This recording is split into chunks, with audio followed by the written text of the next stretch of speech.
Raise your hand if you've got too much stuff in your life.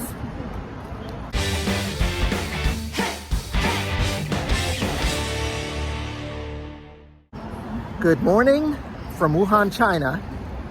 Hi, my name is Jesse. Thanks for watching my channel. I appreciate it. Today, I want to talk about minimalism, too much stuff, too much crap, and how to free yourself and go anywhere you want.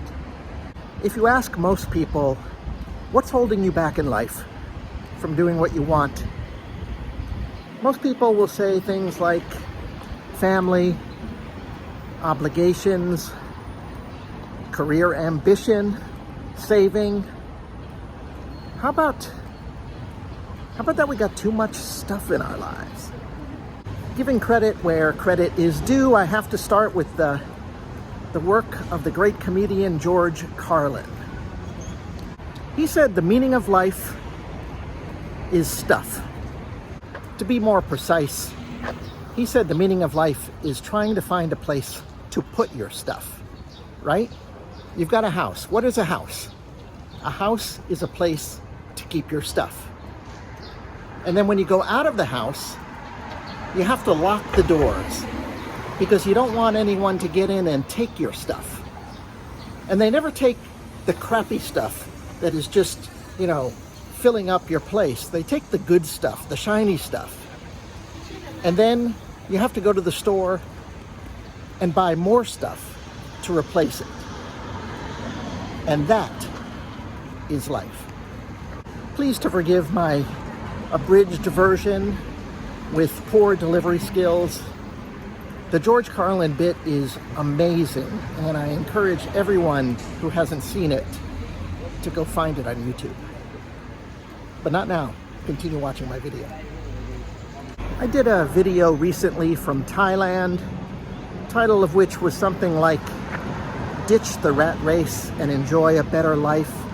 And I got some comments, construction ahead, and I got some comments criticizing me like, yeah, nice if you can do it. Not everybody is privileged as you are, and all that kind of thing. So I want to be clear. What I'm about to say about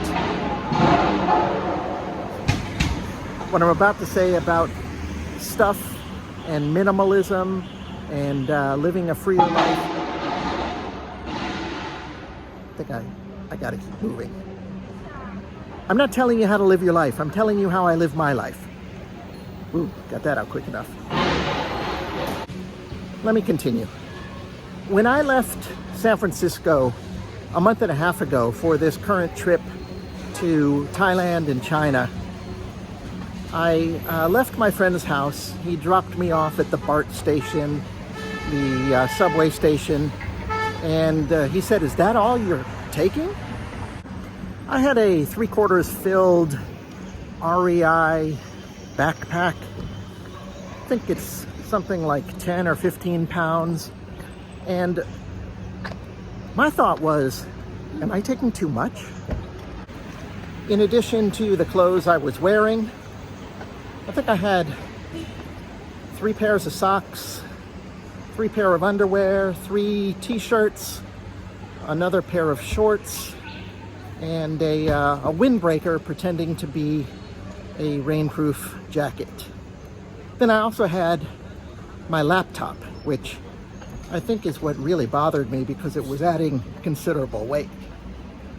Yeah, I really like to travel light, and I'm one of the, Southeast Asia wearing a backpack boomer types. No wheels on my little suitcase. And I always feel that, well, it puts me in a mood for one thing, but I always feel that it gives me more freedom. Whenever I want to go, just take that backpack. I can change my plans in a heartbeat. Strap it on the back, not too heavy, and go. And when I thought about that, I realized that was the culmination of years of shedding and throwing away and decluttering and getting rid of stuff that has really made my life so much more free. There's a guy named Joshua Becker who has this YouTube channel called Becoming Minimalist. And he has this really interesting definition of what minimalism is. He says it's the intentional promotion of things that give us value in life and getting rid of anything that doesn't. That's a paraphrase, but I think it's pretty close. And it really resonated with me. And to be honest, when I saw that, I realized that that is something that I've been working on for years, long before I ever saw his videos. I remember the first time I went to China to teach in 2004. And that was a big turning point in my life. I had this great apartment in the Rockridge section of Oakland in the Bay Area. Rent controlled, perfect location, right by BART, and I left it. You know, there's still pangs of regret, but not so much regret as, that really changed my life, and I really loved that place. But we make choices. And at that time, I did what so many people do. I took my stuff, bed, table, chairs, kitchen stuff, the whole 9 yards, and put it in a storage locker. I think it was something like $109 a month back then, and then went off to China. Funny thing is, my first job in China, I think I was making $450 a month, so $109 is a pretty fair chunk of that. But at that time in my life, I was working off savings, and the concern was travel. The concern was exploring. The concern was, quenching my wanderlust. Anyway, I came back from that first teaching gig in China a year and a half later. Came back to my rental storage unit and started looking for apartments.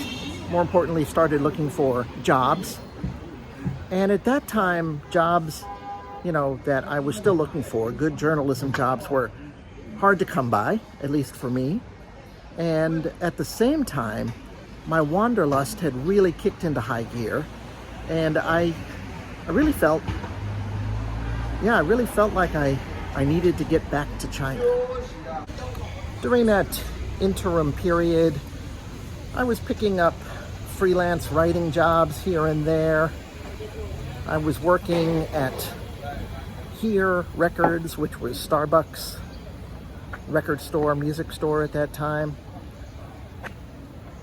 And I was couch surfing. I was occasionally going back to Los Angeles and couch surfing again in my parents' house. I was just bouncing around, paying $109 a month for the storage unit. You can see how stupid that was. Eventually I came to my senses. I ditched the storage unit. I got rid of my stuff. I'll tell you that in a moment. And the important thing was that the weight was lifted off my shoulder. I was free to roam the cabin again. I can't remember everything that was in there, but I had a really nice bed. I had this quilt that I loved. I bought it because it had all these forest mountain prints on it. It had bears and buffalo and elk and eagles. I just loved it. Other stuff, kitchen utensils and pots and pans. I had all my clippings from when I was a journalist, my old stories. I had all kinds of, box of tax returns and all the normal crap, bank statements. I had pictures from trips to Europe and when I was at the University of Michigan and all through my life. I had my ex-girlfriend's, my college girlfriend's old love letters. I had a golf set, a set of golf clubs that I had made custom for me. Now, don't go crazy. My custom golf clubs were less than a good set of golf clubs. I had just met somebody who happened to build them in his garage. Anyway, too much information. Custom built set of golf clubs. And I had maybe my most prized possession at that time. It is a green Bianchi touring bike that I had bought in the 1980s when I was really into cycling. All that stuff. Some photos and artwork that had been hanging on my apartment wall, and of course, tons of books. Books to go on my bookshelf to show that I'm a reader if anybody ever came to my apartment, which they seldom did. One day, I just said, screw it. I closed out the locker.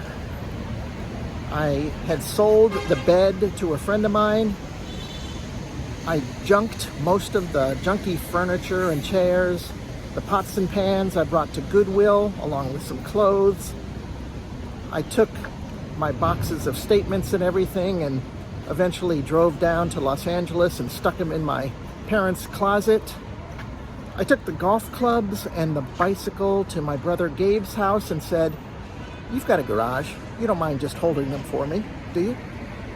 Oh, just got interrupted on the street. This woman that was walking by listening to me, she wanted me to be her English teacher. Told her I'm only going to be here for a little while. Oh well, another employment opportunity out the window. Where was I? Okay. All my stuff gone. And you know what? It was like there was almost nothing there that I needed and very little that I wanted. It was really a huge step. Just can't get away from the horns. A huge step and a huge lesson. A revelation that I didn't need all this stuff. I could live a life with just the stuff basically on my back and a little more here and there. And like Dorothy, who always knew that there was no place like home, I always knew that. What did I need?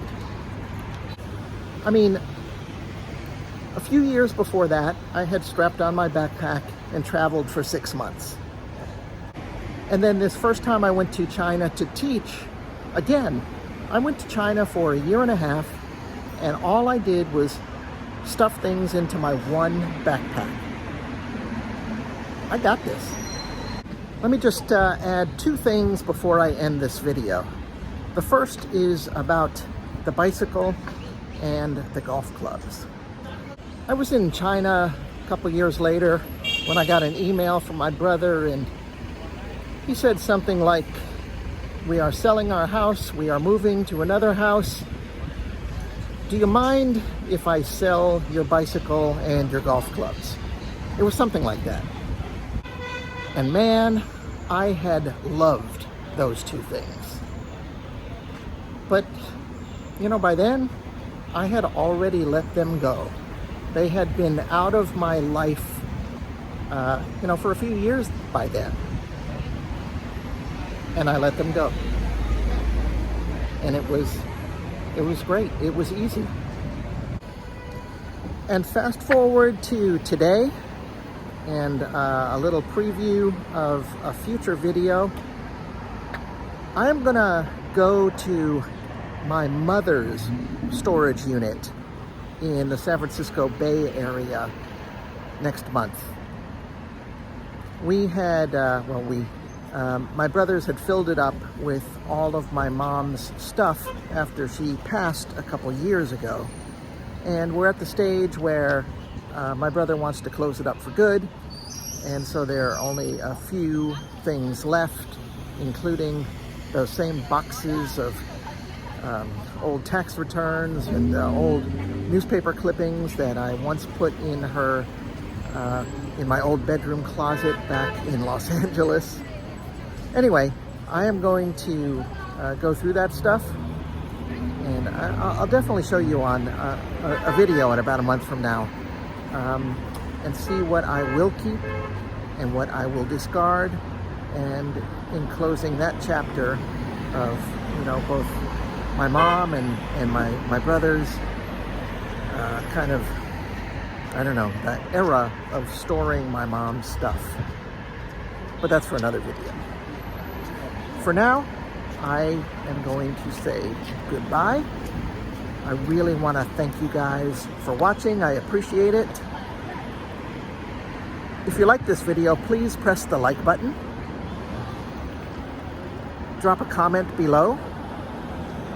And finally, if you haven't already subscribed to my channel, subscribe. All right, thanks. Take it easy.